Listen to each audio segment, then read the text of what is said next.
कुठं पण बायकाच खराब असतात. कळलं? मेल मुळे होत नाही, फिमेल मुळे होते सगळं. घरात भांडण होत्यात, आपल्याला आजार प्रमाण होत्यात फिमेल मुळेच. कळलं? फिमेल एनोफिलस म्हणा 5 वेळा. एनोफिलस मॉस्किटो म्हणा. Ex plasmodium malaria, plasmodium ovale. काल आपण शिकलो हे, नाहीतर लय वाईट अवस्था होईल. आणि plasmodium फॅल्सिपॅरम which is very danger, which is fatal. शब्द काय बघितला ना, फेटल. हा, व्हिडिओ थांबू रे, कधी आपासून दुसरे आपण बोलतोय हा मॉस्किटो काय काय नेमकं कसं कसं होते. तर जे स्पोरोझाइट असतात, फॉर एक्झाम्पल एखादा डास आहे, तिला मलेरिया झाला समजा, हिला चावला, थोड्या दिवसानंतर मला चावला, माझ्या शरीरामध्ये कोण गेले? स्पोरोझाइट मध्ये लिहिलं ह्युमन मध्ये होते. कारण माझ्या शरीरामध्ये कोण गेले? मी परत परत सारखं सांगणार आहे, लक्षात ठेवा. स्पोरोझाइट जाणार, ठीक आहे. हे स्पोरोझाइट आपल्या कुठे जाणार? लिव्हर मध्ये जाणार किंवा इरिथ्रोसाइट मध्ये जाणार, लिव्हर किंवा आरबीसी मध्ये जाणार. समजतंय? आणि ह्या आरबीसी मध्ये हे रिप्रोडक्शन त्यांचं होणार आणि त्याचं रूपांतर होणार मेरोझाइट मध्ये. स्पोरॉन नंतर मेरो. समजा लागले? स्पोरोझाइटचं रूपांतर कसं झालं मला? मेरोझाइट मध्ये. कशामुळे? लिव्हर मध्ये गेल्यामुळे रूपांतर मेरोझाइट मध्ये झालं. आता हे मेरोझाइट आपल्या रक्तामध्ये जाऊन त्याचे गॅमेटोसाइट्स तयार होणार. काय तयार होणार? स्पोरोझाइट, मेरोझाइट, गॅमेटोसाइट्स. समजलं? आणि हे गॅमेटोसाइट्स आपल्या रक्तामध्ये आहे तसे राहणार. समजा लागले? मग आणि परत फिमेल एनाफिलिस येणार, दुसरी जिनाला जाणार, दुसरी राहणार, दुसरी परत रियाला जाणार. कळलं? रियाचं रक्त घेणार, मग रियाच्या रक्तामध्ये काय होणार?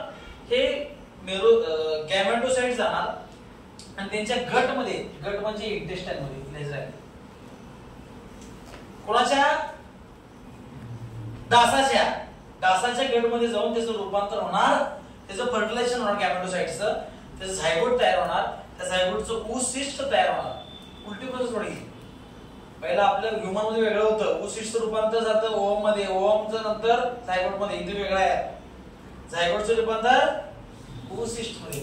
ऊसिष्टचं काय होते? परत मेरोझाइट होतात, सॉरी स्पोरोझाइट होतात.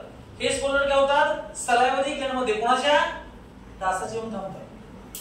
समजलं? आणि तो डास आता तयार झाला काय करायला? दुसऱ्याला इन्फेक्शन करायला. तो डास आता मला येऊन चावला, माझ्या शरीरामध्ये कोण जाणार? कुठे जाणार? काय होणार?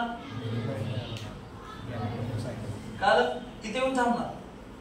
दुसरा डास येणार चांगला, चांगला म्हणजे ज्याला आजार नाही त्याला, तो माझ्या शरीरात येणार, मला चावणार, माझा रक्त घेणार तो, म्हणजे माझ्या रक्तातले गॅमेटोसाइट्स येणार. त्या डासाच्या हाताचं फर्टिलायझेशन होणार, गॅमेटोसाइट्सचं झायगोट तयार होणार, ओसिस्ट तयार होणार, स्पोरोझाइट तयार होणार आणि तो डास परत जाऊन खोत कसा होणार. आता खोत त्याच्यावर काय केलंय? स्पोरोझाइट. समजलं काय म्हणलं ते? पुस्तकात समजत नाही. त्यामुळे वाक्य लक्षात ठेवायचे, झोपेत जरी विचारलं तरी समजायला पाहिजे. मानसी काय काय? स्पोरोझाइट लिव्हर, इरिथ्रोसाइट मध्ये जाणार, लिव्हर मध्ये जाणार, त्याचं रूपांतर मेरोझाइट मध्ये होणार, मेरोझाइटचं रूपांतर रक्तामध्ये जाऊन गॅमेटोसाइट मध्ये होणार. या रक्तामध्ये आपलं रक्त सगळीकडे शरीरात फिरायला लागले. दुसरा डास चांगला, ज्याला निरोगी डास येणार. निरोगी कुठला करा? कुठला पण नको आपल्याला, बायकाच पाहिजे. Female Anopheles mosquito. आणि काय होणार? त्या डासाच्या शरीरात जाणार, तो त्याचं फर्टिलायझेशन होणार, त्याचं झायगोट तयार होणार, oocyst तयार होणार आणि त्याचं रूपांतर परत स्पोरोझाइट मध्ये होणार आणि परत सायकल रिपीट. आणि म्हणून काय? म्हणून काय? डास आपण बॅटरी मारत बसतोय, घरात बसतोय, यासाठी करतोय. कशासाठी? आता ह्याचा अर्थ असा आहे का प्रत्येक डासामुळे मलेरिया झाला का? अजिबात. हे लक्षात घ्या. कारण कुठला डास फिमेल एनाफिलिस तुम्हाला लक्षात येणार आहे?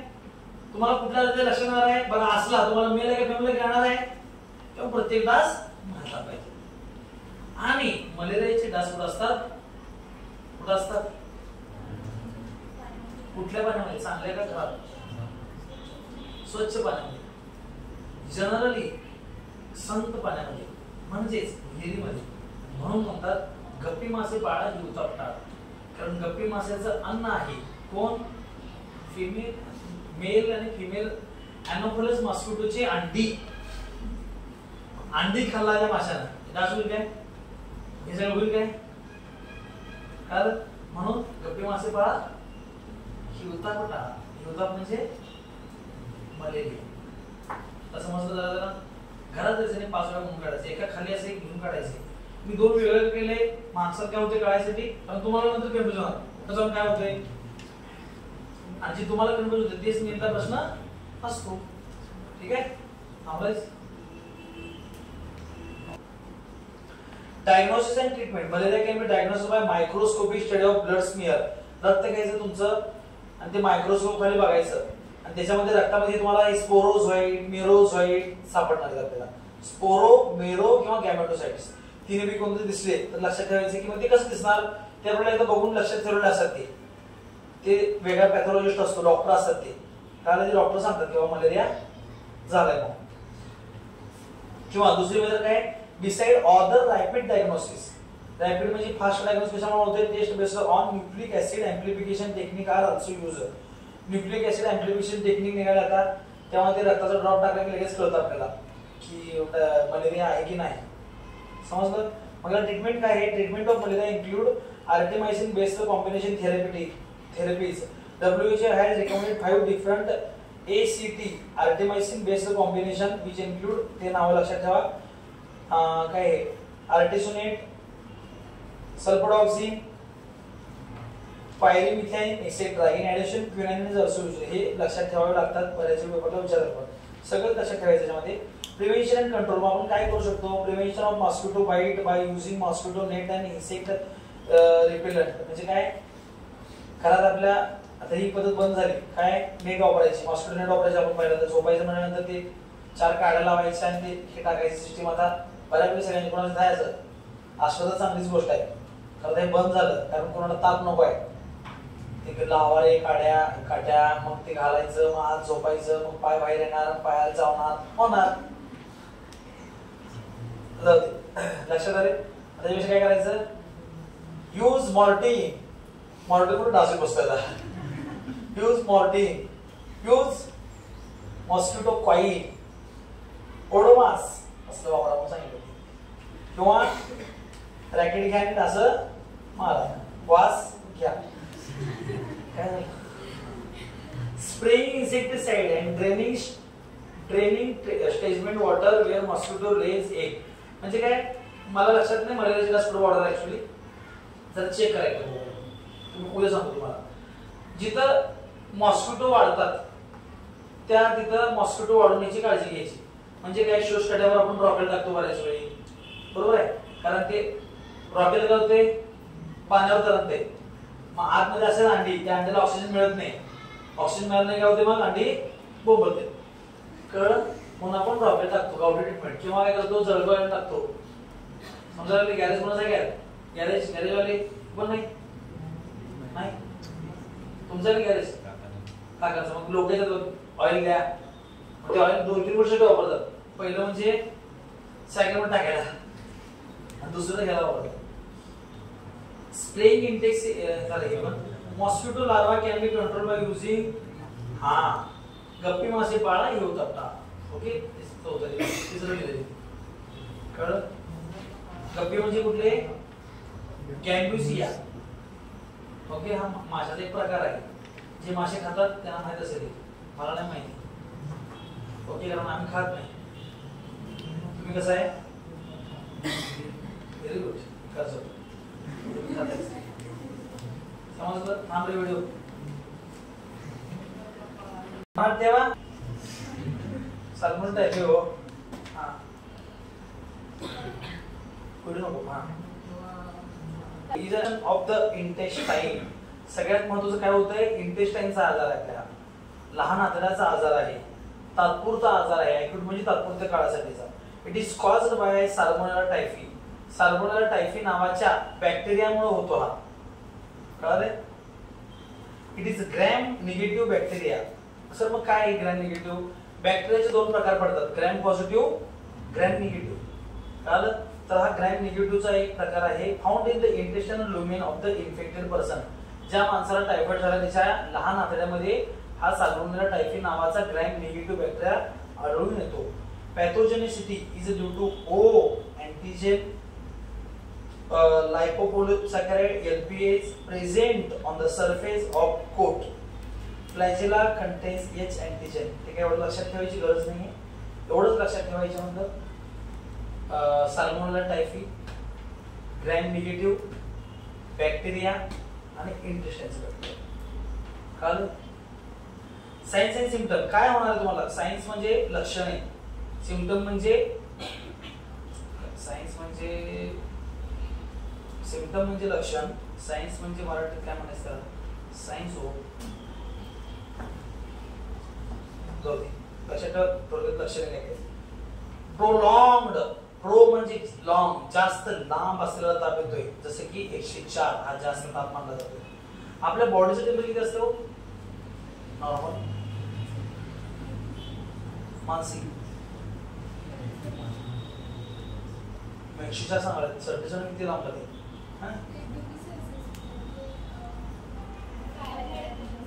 डिग्री सेल्सियस किती असतं नॉर्मल टेम्परेचर?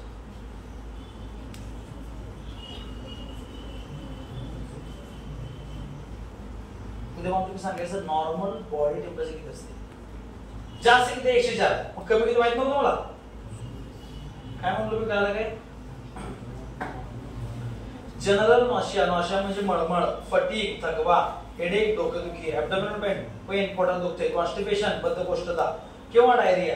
एक तर जास्त घट्ट होते किंवा सारखं राहते असं तुम्ही सांगितलं. मधली स्टेज नाही. Rose coloured rash on the skin, rose म्हणजे लाल कलरचे रॅश आपल्या अंगावर येतात. व्हाईट कोट ऑन टंग, जीभ पांढरी पडते, खोकला येतो. एनोरेक्सिया म्हणजे लॉस ऑफ ॲपेटाइट, म्हणजे भूक न लागणे किंवा भूक मंदावणे. भूक लागते तुला नाही की? हा आहे की नाही? इफ इट नॉट ट्रीटेड, जर आपण त्याला प्रॉपर ट्रीटमेंट दिलं नाही तर धाप लागायला चालू होते, हार्टबीट कमी जास्त होतात आणि रक्तस्राव चालू होऊ शकतो. समजा लागले? ताप येतो, परत काय उलटी यायला चालू होते, डोकं दुखतं, मळमळ करतं, पोटात दुखतंय, ह्याला लागतंय किंवा होतच नाही, कॉन्स्टिपेशन और डायरिया, अंगावर रॅशेस यायला चालू होतात, प्रॉपर ट्रीटमेंट दिलं नाही तर काय होतं? हार्टबीट कमी जास्त होतात. असं मराठीत लक्षात ठेवायचं. काय अवघड आहे ना? शिकायला जास्त वेळ. हा राहिलं कफ, कफ पण असतो याच्यामध्ये.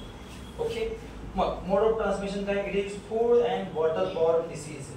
हे जे साल्मोनेला टायफी आहेत हे अन्नातून किंवा पाण्यातून ट्रान्सफर होतात. इन्सेक्ट लाईक हाऊसफ्लाय, आणि काय माशांमुळे पण हा आजार पसरू शकतो, कॉक्रोचमुळे पसरू शकतो. फीडिंग ऑन फिकल मॅटर, जे माशा किंवा कॉक्रोच ह्याच्यावर राहतात त्याच्यामुळे होऊ शकतं सांगितलं. कारण हा कसा आहे? फूड अँड वॉटर बॉर्न आहे ना, बरोबर आहे? मग एखाद्या माणसाला झालाय साल्मोनेला टायफी, त्याला काहीतरी केलं उघड्यावर, बरोबर आहे? त्याच्या ह्याच्यात पण असतात ते. काय म्हणलो मी? काल त्याच्यावर एक माशी जाऊन बसली, ती येऊन ह्याच्या अंगावर बसली, तिला होणार असं सांगितलं. मी नाही सांगितलं, यांनी सांगितलं. मी सांगितलं काय? नाही.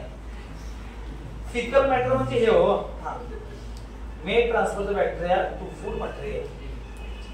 असं पण होऊ शकते रियाच्या अंगावर डायरेक्ट नाही. फिकल मॅटर बसलं, साल्मोनेला टायफी घेतलं, रिया चपाती खाली, ती चपातीवर बसली, ती चपाती रिया खाल्ली, रियाला खायशी, मस्त मटण बिटन खाताय.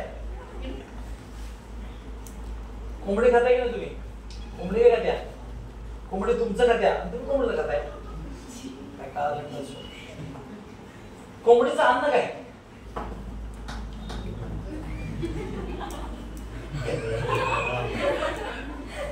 कोणाचा? Poor hygiene habit and poor sanitation condition are responsible for the spread of typhoid. Poor hygienic म्हणजे काय? बाथरूमला जाऊन आले, पाय धुतलं नाही, तिथे माशी बसतात, ती माशी म्हणजे प्रॉपर धुवा व्यवस्थित सगळं सांगितलं, हात पाय असं म्हणतो ते. ठीक आहे, जरा समजलं थोडक्यात. इन शॉर्ट, अन्नामुळे आणि पाण्यामुळे आजार होतो. अन्ना अन्न अन्न वेगळा. ओके हा अर्घ्य अन्न नव्हे. Diagnosis and treatment. Widal test is used for diagnosis treatment. Widal नावाची टेस्ट कुठल्या विचारतात तुम्हाला पेपरला, कोणती टेस्ट केली जाते तर विडाल नावाची टेस्ट आहे टायफॉइड आहे का ओळखण्यासाठी केली जाते. Treatment of typhoid involve surgical removal of gall bladder in severe cases. Very important. जर नीट झालं नाही तर त्या माणसाचं पित्ताशय म्हणजेच गॉल ब्लॅडर खराब होतं, मग गॉल ब्लॅडर काढून टाकावं लागतं. त्यामुळे लवकर दाखवायचं डॉक्टरांना. Antibiotic like क्लोरोमायसिटिन. क्लोरोमायसिटिन नावाचं अँटीबायोटिक आहे, हे ह्या बॅक्टेरियाला मारण्यासाठी फार महत्त्वाचं काम करतं. For the prevention of typhoid WHO recommend 2 vaccine as per oral and injectable. हा टायफॉइड आजार होऊ नये यासाठी WHO वर्ल्ड हेल्थ ऑर्गनायझेशननं 2 व्हॅक्सिन म्हणजे 2 लसी काढलेल्या आहेत. एक म्हणजे तोंडात घ्यायची म्हणजे ओरल घ्यायची, दुसरी म्हणजे इंजेक्शन घ्यायची म्हणजे इंजेक्टेबल घ्यायची. काय अशा दोन्ही पण अवेलेबल आहे. TY20 अल्फा व्हॅक्सिन आहे ते ओरल आहे, पाठ करून ठेवायचं. आणि टायफॉइड पॉलिसॅकराइड व्हॅक्सिन आहे ती इंजेक्टेबल आहे.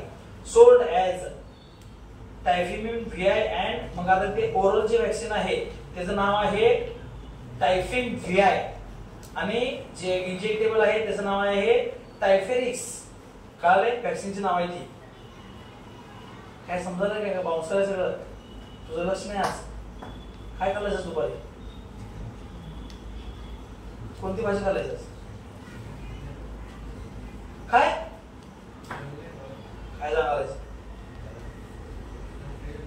काय नाश्ता करायचं काय त्यामुळे तू उसवून द्यायचा. शिकते की चाल पाच की नंतर दीपक वगैरे संध्या नाही करते कमी की माहिती. चिकन खायला नाश्ता करते हो सोंद पडलाय. मग 72 तास पुढचे शिकवतो काय करायचं रे काय शिकव रे असं असतं. कारण सगळ्यांना सप्लाय ब्लड सप्लाय इकडे असतं, सगळं इकडे सप्लाय कमी असतं. तेव्हा संपलं का रे पावणेपासून 5 मिनिट झाले आणि मला पेशंटला बडबडायचं तिथं. मग मी जर एनर्जी राखून ठेवायला थांबेल.